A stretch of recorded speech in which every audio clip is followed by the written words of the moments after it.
Hi, my name is Stephen Hughes, and today I'm going to walk you through a deck I created entitled Rediscovering How the U.S. Transitioned from Horses to Horsepower, and specifically debunking the 1900 versus 1913 NYC Easter morning story, which you see illustrated here.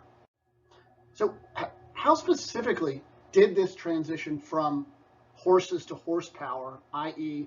On the left with horses to specifically to vehicles, actually occur? What was the transformation like? How long did it take? And what were the implications throughout society? So here's kind of the transition story in two images. And if there has ever been an example of a picture is worth 1,000 words, it would be here. And because these images are so powerful, this is how the horses to horsepower transition story has been told, with these two images. On the left, you have a picture from Easter morning in 1900 on Fifth Ave in New York City with a bunch of horse-drawn carriages and one car circled in red there. And on the right, a picture from 1913, again on Easter morning on Fifth Ave in New York City with a bunch of cars and one horse. So there you go. Case closed. And these images were used in countless presentations to demonstrate how quickly structural change can happen. Again, here with the Fifth Ave, where's the car? Where's the horse in 1913? And specifically to talk about how history can repeat itself. Here, highlighting how electric vehicle adoption will be the accelerant for new sources of electricity adoption. So specifically, what are kind of the takeaways that have been pushed with this narrative? One, wow, this is amazing. Society was so responsive. Two, and most probably importantly, there was a complete transition in personal mobility from horse-drawn carriages to cars in the span of 13 years. And this was not only in New York City, but also across the U.S. and for everyone. Additionally, vehicle adoption corresponded to a similar decline in the horse population in the U.S. And for many, both in Silicon Valley and outside, since this transformation occurred before and so quickly, it can and will happen again.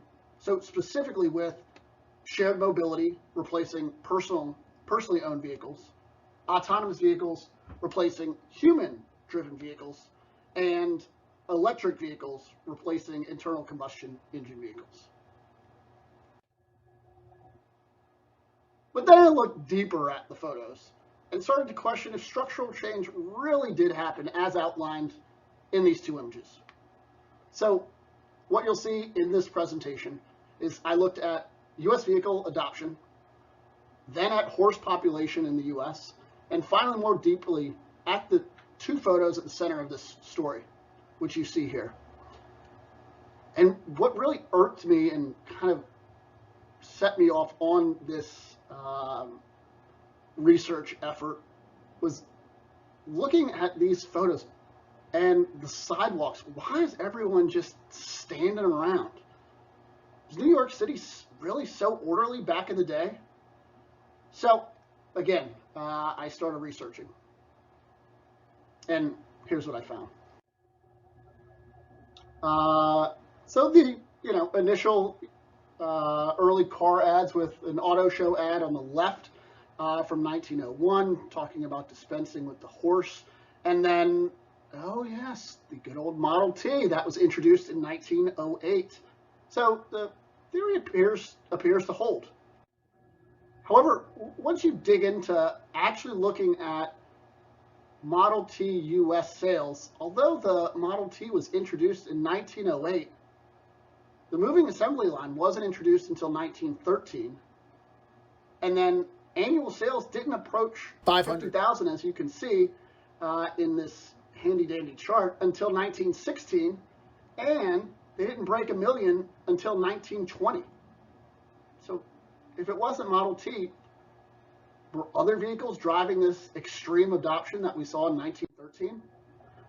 Here's U.S. vehicle registrations from 1903 to 1929. So remember, we're looking at 1900 to 1913. Now, when you look at 1913, we had 1.2 million vehicles registered in the U.S. All right, not a lot, especially considering there were about 100 million people in the U.S. at that time. We didn't hit 5 million registrations until 1917, and then we didn't surpass 10 million until 1921. So what's going on? And how does this compare to the U.S. population? So in 1913, again, what we saw in that comparison photo, there was one vehicle per 100 people. In 1922, that went down to one car per 10 people. All right, that's a little bit better. And then 1928, we had one car for each 5 people in the U.S. All right, it's a little awkward. From that photo, you would think that there were tons of vehicles throughout the U.S. and specifically in New York City. So I started looking for more granular data and hit the jackpot when I found registrations for the U.S. broken down by city and state in 1919. I couldn't find them for 1913 for this specifically, but we can kind of extrapolate by looking at 1919. So specifically, there were 14 people per car in the U.S. Okay, all right, so where's New York?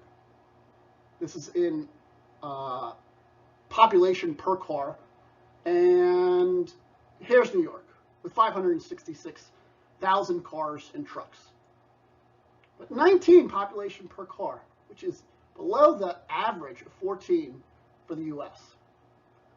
Maybe it was the New York City really just had that extreme amount of vehicles per person, and that was really driving the change. So when you look at vehicles per capita, here's a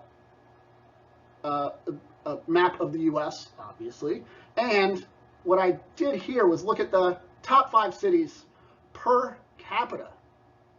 And number 1 is Des Moines. Maybe number 2 is New York City. Nope, Omaha. Lucky number 3 for New York. Nope, that's Detroit. And then 4, LA. 5 is Oakland. Ah. All right, well, where does that kind of shake out to? What are we looking at there? Here's where I pulled the data from, again from 1919. And again, Des Moines, Omaha, Detroit, LA, Oakland basically have around 7 people per car.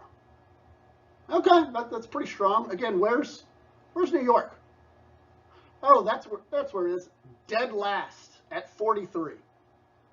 And when you kind of look at the bottom 4 cities listed here, Boston, Chicago, Philly, New York, you have 3 of those that are really, along with New York, along that eastern seaboard, and have the lowest persons per car at 34, 36, 37, and New York City coming in dead last at 43. So what's going on? That's right. Let's look at the equine population, i.e. horses in the U.S. I do not claim to be a horse expert, so these numbers are strictly just pulled from internet searches. So, but what I wanted to bring out here is the U.S. equine population actually didn't decrease from 1900 to 1915. It went up by 5 million, from 21 million to 26 million. And from 1905 to 1925, it basically remained relatively stable at 22 million. So what's going on? Here, I charted out looking at motor vehicle registrations in blue, which I shared previously, and then put the equine population over top of that in orange. And again, we're looking 1900 to 1913. And basically you kind of have both of them going up. It's only later that, they actually cross. So again, what's going on? When you look at another correlation, what horses and mules, i.e. equine population, really better correlated with tractors, which you see here, the horses and mules in red, and then tractor adoption in blue. So let's get back to Easter morning in New York City. And what's actually going on in the city that day? So here's a close-up of that crowd on that you saw on the sidewalk in that previous comparison photo. New York City's Easter morning is actually a parade, or aka what they refer to as a bonnet stroll, which more or less turned the wealthiest residents of Fifth Ave into primping peacocks with their Sunday display on Best. The makeshift parade, which some believe would trace back to the New York's Dutch days, blossomed into a full-on assault of expensive headwear once the upper crust made Fifth Avenue their home. So thousands would line the street, either brandishing their most expensive apparel or to gawk at those wearing it. It was the closest thing that New York got to a high-end fashion show, with dressmakers parked on the corner taking notes, where all the women, I like this quote that I found that said, "All the women were slim who could be," remarked the New York Tribune's fashion writer, and a few were who couldn't. But the 1910s brought a new accessory to the Easter parade: automobiles.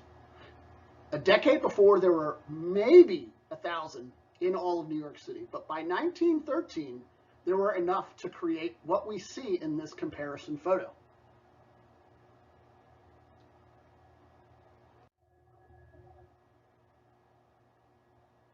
Just to kind of bring home the point, there's a great book by Anne Norton Green called Horses at Work. And she actually talks about the transition as the horse-to-car transition was gradual, complicated, and troubling. Not exactly the story we've been sold. And, contrary to public perception, the transition wasn't smooth or inevitable, nor was it exclusively beneficial. There were losers and winners. And one additional point that I wanted to touch on was, at the peak kind of horse usage, few city dwellers actually owned a horse or private carriage due to their expense. The horse not only represented a decentralized system for moving people, but it also encouraged citizens to use public transportation, which makes sense given the city numbers we saw earlier. So the real transition story, while not as visually appealing, is less clear-cut. This is a picture actually of downtown Detroit, which was a jumble of streetcars, automobiles, pedestrians, and horse-drawn carriages from 1917. And the story is even more nuanced based on geography. So in New York and these other East Coast cities, most vehicles were actually driven by a chauffeur, while in Detroit, vehicles were personally owned and operated. So let's go back to those previous takeaways and address each one. So again, wow, this is amazing. Holy cow, society was so responsive. Nope, society took a long time to adopt. There was this complete transition in personal mobility from horse-drawn carriage to cars from 1900 to 1913 in the span of 13 years in the US and across the US, and for everyone. No. Rich folk in New York transitioned for their parade, day transportation. That's the transition. Vehicle adoption corresponded to a similar decline in horse population in the U.S. Incorrect. If you want to look for a corresponding similar decline, look to the decline of the horse population in the U.S. with tractors. And since this transformation occurred before and so quickly, it can and will happen again with shared mobility replacing personally owned vehicles, autonomous vehicles replacing human-driven vehicles, and electric vehicles replacing ICEs. No, you can't make this correlation and adopt this idea because it never occurred before and so quickly. So if this does occur, it might, but it wouldn't be from the precedent that was we experienced with horses to horsepower. So the final takeaway from this is stop showing this. It's from a parade. It doesn't represent anything but a parade.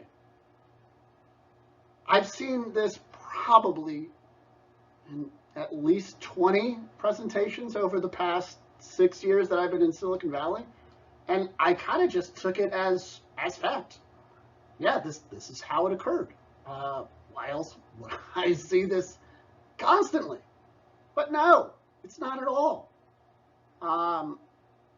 And I hope that this helps bring some light to the transition we saw at the turn of the century, and that it's not adopted for and co-opted for your own usage.